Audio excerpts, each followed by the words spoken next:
My brother get down. I'm still hesitant, but at this point, it's like they either gonna allow me to walk down or they gonna come and snatch me down. So I get up and I come on down, da-da-da-da-da. And once we standing there, the light flick on. She flick on the light because you can really see from the blinds or whatever. She flick on the light. She's like, oh my gosh. Oh my gosh. Like you could tell she was a bit, yeah. So she called the little dude in. It was a dude that was in there. She called him in, whoop-de-whoop, A, B, C, X, Y, and Z, told him that, look, they done peed on themselves, da-da-da-da-da. Now, mind y'all, I'm telling you, only one side of my pants was wet, right? So when you look at me, now mind you, I ain't no snitch. Let's get that clear. I ain't one of them like, no, it wasn't me, that was my sister. Ah, please don't hit me, please don't hit me, please. No, that ain't it. But I'm sitting here like, one side of me is wet, but she clearly wet all over. Do the math. The math ain't mathing. Your math ain't mathing, and I don't like the fact that it ain't mathing with my mathing. Come on, do the math. So, with that being said, he's like, so what do you want to do about it? She's like, hold on. So when she's saying hold on, my brother Chris followed her out of there. Because he obviously, I don't want to call my brother slow or nothing, but he just was not one of them like, nah fam, you want to hit them? You going to have to hit me. Like, point period blank. And there was ample times I can say, as these stories continue, where I was out here like, when that other foster lady was whooping on my sister, the same reason we about to get a whooping right now, I was out there, I'm like, nah, bro, you ain't finna hit her, dog. She ain't did, you know what I'm saying? But that was throughout the 17 months that we had to do. Yeah. So I would like to say I've always been the one that has savior complex. That may be where that came from. Savior complex. Yeah, because I feel the need to save everybody. But that's neither here nor there. So the lady, she come back and she got this little whoop-de-whoop. The little thing, she trying to whoop, man, toe out, what's up? Killing it. So when we was done, you know, getting our little rear ends toe up because I obviously were accomplice to somebody peeing in the bed. She told us to get in the shower and then come in there and eat. So we got in the shower, we went in there and eat, and the time was going. Kids was doing what kids were doing. We were basically just maintaining. We were eating when they fed us. We were bathing when we were told to bathe. We were sleeping when we were told to sleep. We were getting up. We were on that little routine till one day, the CPS people arrived. When the CPS people arrive, the first thing they do is do a walkthrough. They do their little walkthrough, and then they get to asking questions like, how did y'all like to stay? Did y'all make any friends? Whoop-de-whoop. And the whole time the CPS lady is asking us questions. The clear people that we were left with for the past 2 weeks, just back there like, you know what I'm saying? Like, you better not tell her we whooped you. We bet. You know what I'm saying? So we like, oh, it was good. You know what I'm saying? Just giving them whatever, right? Like, nah, bitch, get us the fuck up out of here. Get us up out of here. Please, whatever you do. So while she's saying that, she went on over to the clear people. She's like, so how are they? You know, any new changes, anything I need to know about, any accidents, anything, you know, just a brief update so I can put in their file. And like usual, the clear lie. Now, don't get me wrong. Let me go ahead and put this disclaimer in here, y'all. I am by far not racist at all. I'm not. But it really irks me when I say white people, black people, I say clear in colors. You know what I'm saying? So don't take it as a form of me being disrespectful to y'all. It's just the way that I enunciate and explain things differently on my platform that'll keep me from potentially being banned and out of the negative, weird, eyeside views of, you know, people. But anyways, back to the story. So she asked the clears and they lied and was just like, no, it was a good week, da da da da. And of course, I remember her saying, you think they can stay a little longer? And the clear people were like, no, we can't do it. We can't. So anyway, so the lady packed us on up and she took us to our next destination. When we got to the next destination, it seemed a little bit more like home because the people was more our color, so you thought it would have been a little more lean back. Boy, was I wrong. Because after she left us there, the only thing I ever remember from this home was the fact that, okay, these people our color, they crazy. Then they got 17, 18, 19-year-old grown-ass kids in here flicking their eyelids out. We traumatized already because clear people beat us. Clear people barely want to feed us. Our CPS worker, she's a POS. And like, we just bouncing around from these ridiculously listed families. You know what I'm saying? So y'all overgrown selves running around scaring us. We come in because the hallway's dark and y'all telling us some boo. And we, oh Lord, wondering why we got gender issues when it comes to being around new people. Yeah, y'all did that. And if y'all remember me, Alexia, I was there, you know, the first home, the second home, my brother. For those who may be out there, y'all may be a little older now because I'm 25, so y'all probably like 50. But that's neither here nor there. No, you ain't, but something like 43. But anyways, if y'all seeing this, let me tell you something. Your mom's a hoe. Because you knew what you was doing to us and you kept doing it. Thank you. Now back to the story. So we get dropped off with these colors. You know what I'm saying? Colors treated us no better. We gonna whoop, whoop, whoop, whoop, whoop. Y'all, we go through 16 homes in the matter. How difficult, imagine how difficult it would be if you were a child and every month for 17 months, that's like a new home a month. You know what I'm saying? For 17 months, we bounced around to 17 homes, but our last home was our final home. So anyways, we did all that whoop-de-whoop-de-whoop, that bouncing around, right? It came point to the people, they assigned us a, what's the caseworker? They assigned us a new caseworker who happened to be black. Shout out to Miss Tammy. Woo, woo, still remember you, girl. If you see this, I love you forever. So they gave us a black caseworker, and you know what I'm saying? She was doing her thug business. She pulled us a black family out of there. Dropped them, right? So when she finally comes and get us from this 16th home of pure torture, mind y'all, getting whippings for dropping food, getting whippings for peeing in the bed, getting whippings for being scared and screaming, getting whippings for, like, it was crazy, pointless things. But that's a different story for a different day. So the lady, she pulled up, family that wants them, family that wants them. Yeah, so she pull up, she get us, she grab out of our clothes. She was like, I really appreciate you guys for watching them, but there's a family who's really interested in adopting them. We don't have to worry about splitting them up, whoop-de-whoop, right? And when I say splitting them up, it was just me and Amber them. Mind y'all, my brother only made it through, I think, the first 2 or 3 foster homes, and they shipped him straight to the boys club. Like, there was a time frame where, well, that's after we were adopted, but we would go to the group home to see my brother, and like the way or the medicine or whatever it was that they was giving him, y'all, like the dude would come out, he would scramble under chairs and he would be like this the whole time. So I goofy ass, y'all know me, I'm goofy them. So I'm gonna crawl under the chair and I'm gonna be like, hey brother, how you doing, brother? You know what I'm saying? I'm gonna get under there with him, but it was odd. Now that we think back on it, the pictures that we seen of him under, like, y'all, it was crazy. So anyways, back to it. So she grabbed us, she grabbed our clothes and everything. We go back to that same building off of Victory Drive in Marshall. Google it, it's a real thing. Texas Home Health Child Protection, whatever you call it, service building. So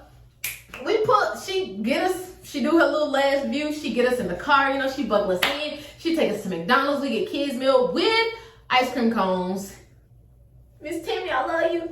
So she feed us all up hefty and defty. So when we get back to the building, she parked on the front. I'm like, oh, we must not be like children mates or something. You know what I'm saying? Prison mates for children. You get what I'm saying? All right. Whoop.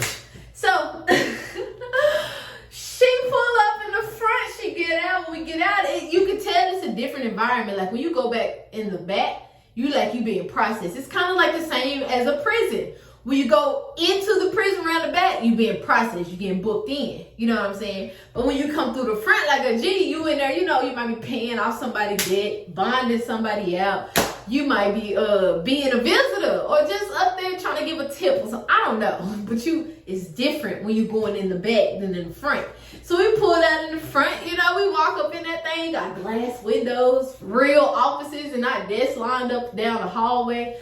You got nice people in the front, water fountains, like, okay, let me get the little cone cup and drink my water. You get what I'm saying? You picking up what I'm putting down. The girls, I be feeling like the man when I walk through. Yeah, we did that, you know? So we walk in, and the first thing she says is, hold on, let me put my bags down.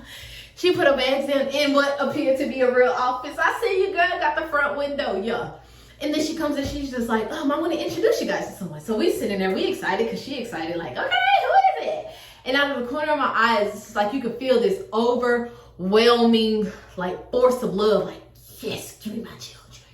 Give them to me. Let me love them. You know what I'm saying? So you can feel that. So when I look over, oh, snap. When I look over, I see older. They weren't old because my parents are old now. But my mom, she actually just died. God rest her soul. Gotta go visit her grave. They just sitting there and they like, you know how old people be hugging with their husband and be like, oh, this is so cute. Oh, I can't wait. Tommy, I can't wait for them to be ours. You know what I'm saying? Like they excited to see us and all. So we sitting here. One, I know for a fact I'm funny than the mug. So I was probably like, I mean, I understand you sending us with the clears and the other. I understand that, but old people now, what are we supposed to do with them? But they were so nice, and she was just like, Alexia, Carolyn, meet Tommy and Christine. And so they're like, oh my God, grabbing on our little hands and everything. Like, oh my God, it's so nice to meet y'all. I can't wait to get y'all home and let y'all see y'all. Like, already, like they already knew that, like, yeah, y'all are ours. Like, yeah. So the lady go in, she's just like, I mean, everything's pretty much set, you'll get your notices in the mail about court, whoop-de-whoop-de-whoop. And guess how I know vividly, now that we were with our moms at this point, all of that stuff she was able to explain to me after I was being nosy and digging through the foster care paperwork. That was a lot of important stuff, but it was knowledgeable. That's how I found out about my biological mom. But that's a different story for a different day. Back to the topic. So she's just like, everything's pretty much set. Everything's cool. You'll get your notices in the mail when it comes time for courts and visitations. You know what I'm saying? We really appreciate y'all. And honestly, I hope y'all get them. That's what Miss Tammy was telling her. It was a black lady. So she was all for it. Like, I guess she had seen our file and the fact that my mom was doing no visitations. They would tell her where we would be, how long we would be, how long she had with us. She wouldn't do none of that. The classes she was supposed to take to get us back, she wouldn't do any of that. They asked her if she had family in the area that could take me and my sister. She said she was by herself and she didn't have nobody. Like, y'all see, it was like a force of dump y'all into CPS, and that's where y'all gonna be. Figure it out. You know what I'm saying? That's what I get from them when I hear back on the story. But that's neither here nor there. I'm entitled to my opinion. She can feel otherwise. So they get us and they're just like, okay. So we walking out of the building and everything, holding our parents' hands. We get in the car. They buckle us in. They make sure we good with our little seats and all of that. We chilling. We think we done hit the mother load. Or however you do that. So they was like, are y'all hungry? And in my head, I'm like, man, we really just ate. But yeah, we could eat. We spent the block at McDonald's again. We get to McDonald's. She's like, you can order whatever you want to order. Whoop-de-whoop-de-woo. Right? So we order the kids' meal. We kids. We gonna order the kids' meal. So we eating and we going on about our way. As we driving, we notice we leaving the city, like the big flashing lights and stuff is leaving. Then we coming into the sticks. Like, okay, well, we didn't expect to die on our first day, but it was fun while it lasted. So anyways, we getting deeper in the sticks. At this point, we hitting heels. Like, we hitting heels. Like, they taking us to the dungeon. The dungeon of distress. So as we hitting heels, we come to this four-way intersection. We see four corners. There's a little area over here. The trees where the old sugar daddy pimp stars be down there linked on. Or they be posted up with their beard. Or playing dominoes, under the tree. Then we got this little school building, town square looking thing. And then another field of just trees that's going back. So after we stop at the intersection, my dad, he's looking both ways. You know what I'm saying? He keep going. Now we coming up this round circle here. We like, you know what I'm saying? But all this time we going up the hill. We get to the top of the hill. They must say, oh yeah, we definitely in the country now. My nigga, we out here rolling through the plains, the plains. So after we hit the hill, we going down. All you hear, cause my dad's hitting the brakes. I don't know how to make an actual brake sound, but it sounded like we were failing for a moment. So he hit the brake. So he hit the brakes, and as we were slowing down, we noticed that there's only 2 houses. There's one on the right and there's one on the left. He hit the blinker, flick.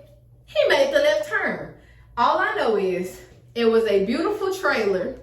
In the mix of, there was like forest and trees around it. You could tell there was a garden down there. There was an old truck, car, whatever it was that my dad had.